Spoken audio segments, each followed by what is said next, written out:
Hello दोस्तों, नमस्कार। स्वागत है आपका हमारे यूट्यूब चैनल एजुकेशन अरीना में।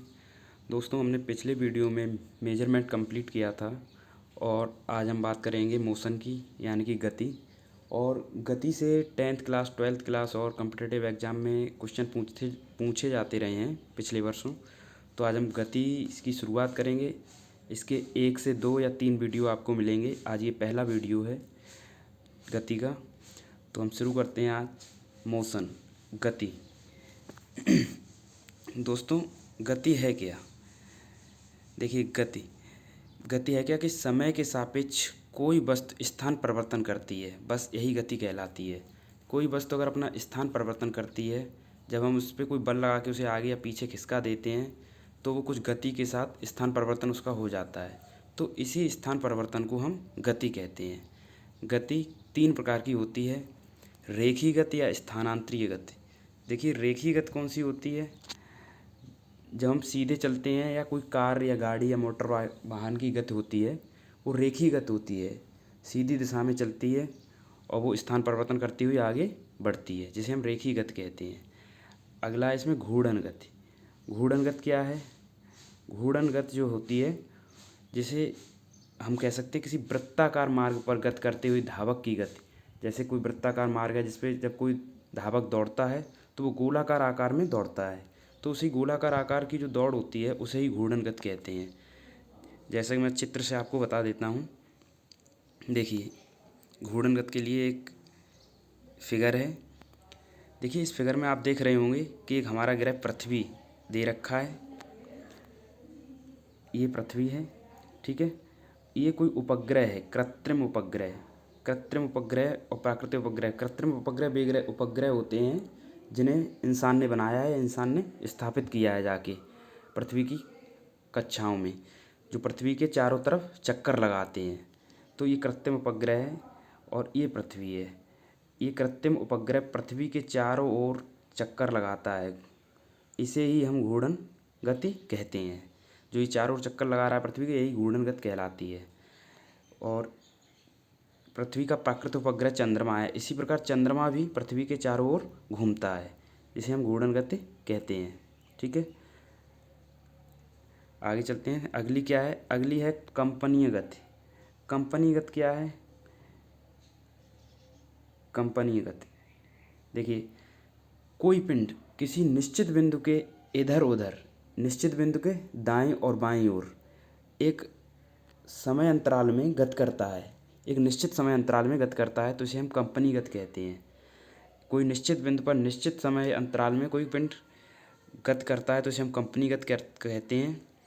देखिए, मैं आपको बता देता हूँ इसका एक फिगर से। देखिए, ये हमारा लोलक, सरल लोलक, जैसा कि घड़ियों में होता है। देखिए, ये कोई हमारा बिंदु है, ये हमने बिंदु ओ मान लिया, ठीक है। अब घड़ी का लोलक है, तो जब वो चलता है तो यहाँ से इस जगह से एक निश्चित समय में यहाँ तक की दूरी तय करता है, उतने ही समय में यहाँ तक की दूरी तय करता है, और उतने ही समय में यहाँ से यहाँ वापसी करता है, उतने ही समय में यहाँ से यहाँ वापसी करता है। तो एक निश्चित समय हुआ, एक निश्चित समय में एक निश्चित बिंदु के इर्द गिर्द या दाएं बाएं जब कोई पिंड गति करता है तो इसे हम कहते हैं दोलनीय गति या आवृत्ति गति, ठीक है। ठीक है, ये हमारी थी घूर्णन गति और कंपनी गति। रेखीय गति आपको बता ही दिया। आगे चलते हैं। नेक्स्ट क्या है? आगे आते हैं राशियाँ। राशियों क्या है? अदिश राशियाँ और सदिश राशियाँ। दोस्तों, अदिश राशियाँ क्या हैं? देखिए, ऐसी भौतिक राशियाँ जिनमें केवल परिमाण होता है, दिशा नहीं, वे अदिश राशियाँ कहलाती हैं। परिमाण होता क्या है? परिमाण होता क्या है? परिमाण से मतलब होता है मात्रा। जैसे अगर पदार्थ है तो कुछ वजन होगा, दूरी है तो कुछ सेंटीमीटर मीटर में होगी, और समय है तो समय सेकंड घंटा दिन महीने में होगा। तो ये क्या है? मात्रा हुई। ये चीज़ क्या है? मात्रा। तो ऐसी भौतिक राशियाँ जिनमें केवल परिमाण होता है, दिशा नहीं, मतलब ऐसी भौतिक राशियाँ जिसमें केवल मात्रा होती है लेकिन दिशा नहीं, वे अदिश राशियाँ कहलाती हैं। जिसे हम इंग्लिश में बोलते हैं स्केलर क्वांटिटीज़। अदिश राशियों को इंग्लिश में बोलते हैं स्केलर क्वांटिटीज़, ठीक है। तो अदिश राशियाँ हैं कौन कौन सी? द्रव्यमान, चाल, आयतन, समय, कार्य, ऊर्जा, कोण, आवेश, दूरी, ताप। इन राशियों में परिमाण होता है, मतलब कोई मात्रा होती है लेकिन दिशा नहीं होती है, इसलिए इन्हें अदिश राशियाँ कहते हैं। अब आते हैं नेक्स्ट सदिश राशियों पे। सदिश राशियाँ, देखिए सदिश राशियाँ क्या हैं? ये ठीक, इसमें सदिश राशियों में परिमाण भी होता है और दिशा भी होती है। तो ऐसी भौतिक राशियाँ जिनमें परिमाण के साथ साथ दिशा भी रहती है उन्हें सदिश राशियाँ कहते हैं। परिमाण के साथ साथ दिशा भी रहती है, उन्हें सदिश राशियाँ कहते हैं। इनमें एक मात्रा भी होती है और एक दिशा भी होती है, जिसे हम सदिश राशियाँ कहते हैं। जैसे वेग है, विस्थापन है। वेग है तो किसी एक निश्चित दिशा में वेग होगा किसी वस्तु का, विस्थापन है तो किसी निश्चित दिशा में विस्थापन होगा, और एक मान भी होगा एक इसका। तो बल है, किसी एक निश्चित दिशा में बल का प्रयोग करेंगे हम। तो ये इनमें क्या है कि एक परिमाण और एक के साथ साथ दिशा की आवश्यकता होती है, सदिश राशियाँ कहलाती हैं। ठीक है, आगे एक नोट है, इसमें ज़रूरी इम्पोर्टेंट बात है, वो ये है कि विद्युत धारा, ताप, दाब सभी दिशा हैं, सभी में दिशा हैं, फिर भी ये अदिश राशियाँ हैं। ठीक है, ये अपवाद हैं कुछ, जैसे विद्युत धारा, ताप और दाब सभी में दिशा है, क्योंकि ताप और दाब और विद्युत धारा किसी एक, जैसे ताप है तो किसी दिशा में तापांतर हो रहा होगा, दाब है तो किसी एक दिशा में प्रेशर दाब पड़ रहा होगा, विद्युत धारा किसी न किसी दिशा में बह रही होगी। तो ये चीज़ें जो हैं ये सब, इनमें एक परिमाण भी है और दिशा भी है, लेकिन फिर भी ये सदिश राशियाँ नहीं कहलाती हैं, अदिश राशियाँ कहलाती हैं। ठीक है, तो ये अदिश राशियाँ हैं। ठीक है, आगे चलते हैं। आगे है विस्थापन, डिस्प्लेसमेंट। डिस्प्लेसमेंट है क्या? देखिए, वस्तु की प्रारंभिक व अंतिम स्थिति के बीच की न्यूनतम दूरी को उस वस्तु का विस्थापन कहते हैं। देखिए, वस्तु किसी स्थान पर है, हमने उसे पैर से बल लगाकर अगर थोड़ा सा आगे बढ़ा दिया, देखिए कोई वस्तु यहाँ पर है, ठीक है, हमने पैर से बल लगाकर अगर इस वस्तु को यहाँ पहुँचा दिया, इस बिंदु पर, यहाँ वस्तु थी, यहाँ से पैर से खिसकाकर इस बिंदु पर पहुँचा दिया, तो यहाँ से यहाँ तक की दूरी अगर 5 मीटर है, 5 मीटर, तो ये हमारा क्या हुआ? विस्थापन हुआ। हमारा विस्थापन कितना हुआ? 5 मीटर। अगर इस बिंदु से इस बिंदु तक हमने कोई वस्तु पहुंचाई है, अगर इस बिंदु से इस बिंदु की दूरी 5 मीटर है तो हमारा विस्थापन हुआ 5 मीटर। अगर 10 मीटर है तो 10 मीटर विस्थापन हुआ। ठीक है, तो परिभाषा है कि वस्तु की प्रारंभिक व अंतिम स्थिति के बीच की न्यूनतम दूरी को उस वस्तु का विस्थापन कहते हैं। ठीक है, विस्थापन धनात्मक, ऋणात्मक और शून्य भी हो सकता है। देखिए, विस्थापन धनात्मक, ऋणात्मक और शून्य भी हो सकता है। शून्य कब होता है? जैसे इसमें एक फिगर दे रखा है आपको, ये फिगर, इससे बताते हैं कि अगर कोई वस्तु P बिंदु पर है, ये P बिंदु है, P बिंदु पर है, और यहाँ से दूरी तय करते हुए ये वृत्तीय पथ पर घूमते हुए फिर यहीं पे P बिंदु पे आके रुक जाती है कोई वस्तु, तो इसका विस्थापन शून्य हुआ। विस्थापन क्या हुआ? 0, कोई विस्थापन नहीं हुआ। जिस बिंदु से चलना प्रारंभ किया था उसी बिंदु पर आकर ठहर गई, तो ये विस्थापन इसका हुआ 0। ठीक है, शून्य। ठीक है, आगे चलते हैं। चाल क्या है? चाल, देखिए, किसी वस्तु द्वारा प्रति एकांक समय में तय की गई दूरी को चाल कहते हैं। किसी वस्तु द्वारा प्रति एकांक से मतलब यहाँ सेकंड भी हो सकता है, मिनट भी हो सकता है। ठीक है, प्रति एकांक, प्रति किसी समय में तय की गई दूरी को चाल कहते हैं। चाल का सूत्र होता है चाल बराबर दूरी बटे समय। चाल बराबर दूरी बटे समय। ठीक है, वस्तु की चाल हमेशा सदैव धनात्मक होती है। कोई वस्तु अगर चल रही है तो उसकी जो चाल है वो धनात्मक ही होगी। ठीक है, एक ज़रूरी चीज़ कि किसी वस्तु की जैसे किसी चलती हुई गाड़ी की चाल स्पीडोमीटर नामक उपकरण से मापते हैं। स्पीडोमीटर जो नामक उपकरण होता है, इसी से हम चलती हुई गाड़ी की चाल मापते हैं। आप लोग क्रिकेट के बारे में तो आप सभी लोग जानते होंगे। क्रिकेट में जब कोई बॉलर बॉल फेंकता है तो आप टीवी पे देख रहे होते तो उसमें लिखा आ जाता है कि 140 किलोमीटर प्रति घंटे की रफ्तार से ये बॉल फेंकी गई है या 150 किलोमीटर प्रति घंटे की रफ्तार से ये बॉल फेंकी गई है। तो उस बॉल की जो चाल होती है वो भी स्पीडोमीटर से ही मापी जाती है। स्पीडोमीटर जो होता है वो ये माप देता है कि जो सामने बस चल रही है इसकी चाल क्या है। ठीक है, आगे चलते हैं। वेग, वेग क्या है? देखिए, एक निश्चित दिशा में प्रति सेकंड वस्तु द्वारा तय की गई दूरी को वेग कहते हैं। यह सदिश राशि है, इसका मात्रक मीटर प्रति सेकंड होता है। देखिए, इसमें प्रति सेकंड या प्रति एकांक ये भी बोल सकते हैं कि एक निश्चित दिशा में प्रति एकांक समय में वस्तु द्वारा तय की गई दूरी को वेग कहते हैं। देखिए, वेग और चाल में अंतर क्या है?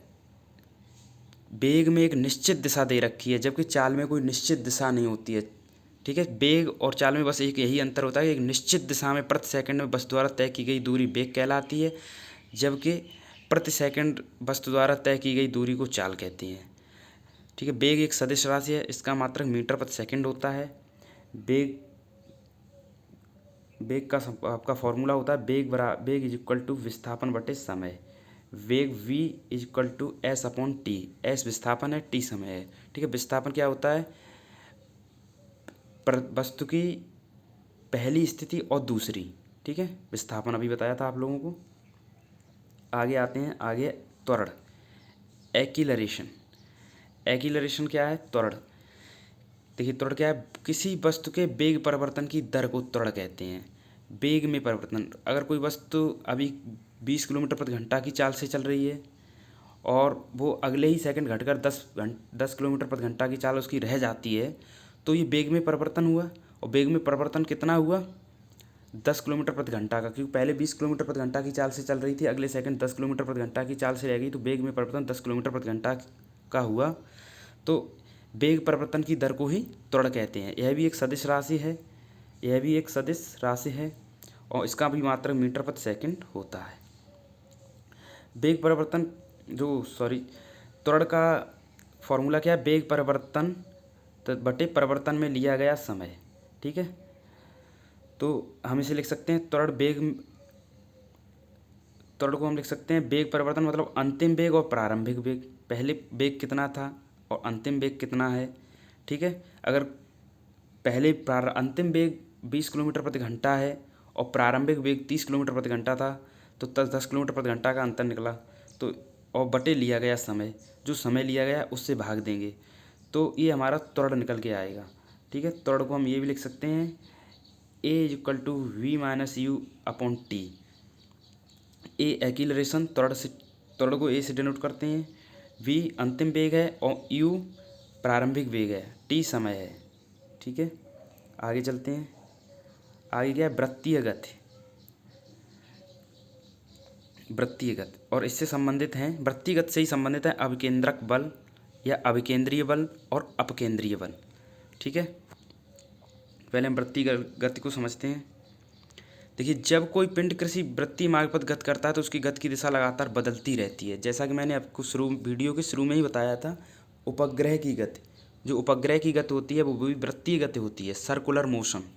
ठीक है, इसमें क्या है कि गति की दिशा लगातार बदलती रहती है, कोई एक निश्चित दिशा नहीं होती कि गोल पथ पर जब व्यक्ति या उपग्रह चलता है तो वो गोलाकार रूप में घूमता है, तो इसकी कोई दिशा नहीं होती है, एक निश्चित दिशा नहीं होती कि ये इस दिशा में जा रहा है। वो लगातार गोल घूमता है तो दिशा परिवर्तन होती रहती है। ठीक है, आगे बात करते हैं हम अभिकेंद्रक बल की। देखिए, वृत्तीय पथ अभिकेंद्रीय बल में क्या, अभिकेंद्रक बल या अभिकेंद्रीय बल, सेंट्रीपिटल फोर्स जिसे हम बोलते हैं सेंट्रीपिटल फोर्स। वृत्तीय पथ में किसी वस्तु को चलाने के लिए जिस बल की आवश्यकता होती है उसे अभिकेंद्रक बल कहते हैं। जब वृत्तीय पथ में किसी बिंदु को चलाने के लिए जिस बल की आवश्यकता होती है उसे हम अभिकेंद्रक बल कहते हैं। यह जो बल होता है वृत्तीय पथ जो होता है उसके केंद्र पर लगता है, केंद्र पर, तो केंद्र से लगाया गया ये बल होता है जिसे हम अभिकेंद्रीय बल कहते हैं। उदाहरण के लिए पृथ्वी के चारों ओर कृत्रिम उपग्रहों की गति और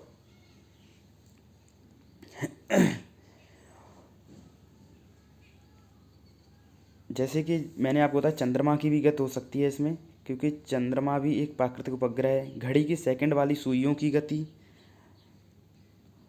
और वृत्ति मार्ग पर गति करता हुआ धावक, ये सब अभिकेंद्रीय बल के उदाहरण हैं। ठीक है, आगे अगला है अपकेंद्रीय बल। अपकेंद्रीय बल, सेंट्रीफ्यूगल फोर्स। ठीक है, अपकेंद्रीय बल, इसमें क्या है कि पिंड के वृत्तीय मार्ग पर चलते हुए अपकेंद्रीय बल की प्रतिक्रिया में अपकेंद्रीय बल के बराबर, जो भी अपकेंद्रीय बल मैंने आपको बताया उसकी प्रतिक्रिया में और उसके बराबर वस्तु को चलाने के लिए जो बल लगाना पड़ता है बस अभिकेंद्रीय बल के विपरीत, उसे ही हम अपकेंद्रीय बल कहते हैं।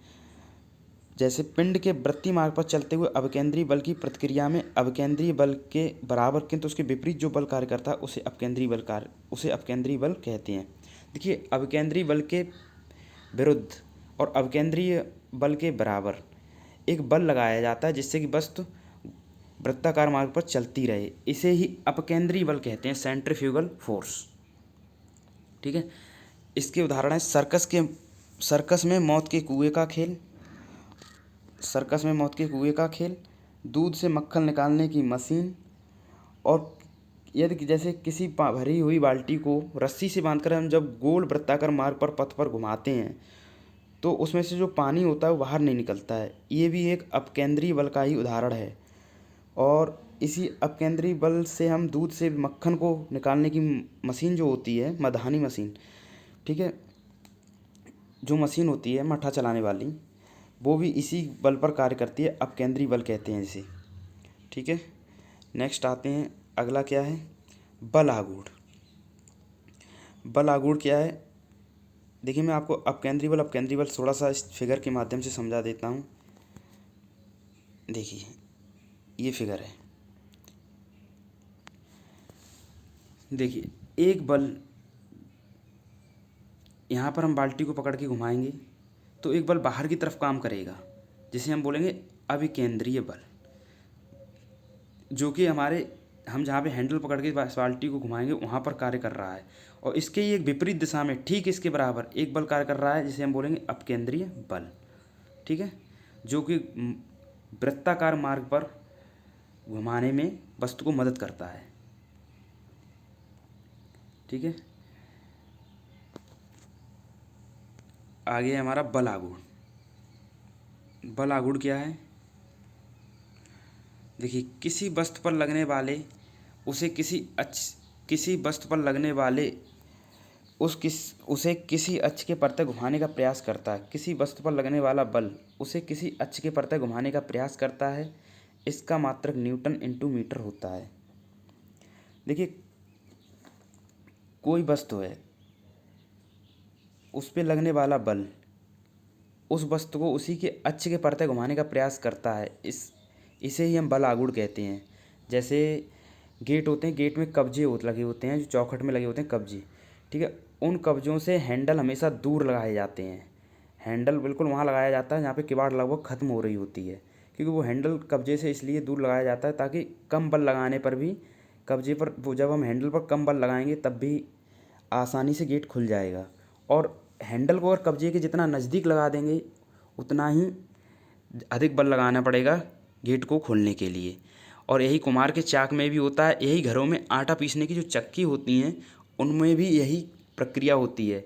वो बीचों बीच में एक धुरी पर टिकी होती हैं जहाँ पे बोल्ट या धुरी कोई जिसमें फंसी होती है, और उससे अधिकतम दूरी पर एक हैंडल लगाया जाता है जिसको पकड़ के हम कुम्हार के चाक को या घरों में आटा पीसने की चक्की को घुमाते हैं।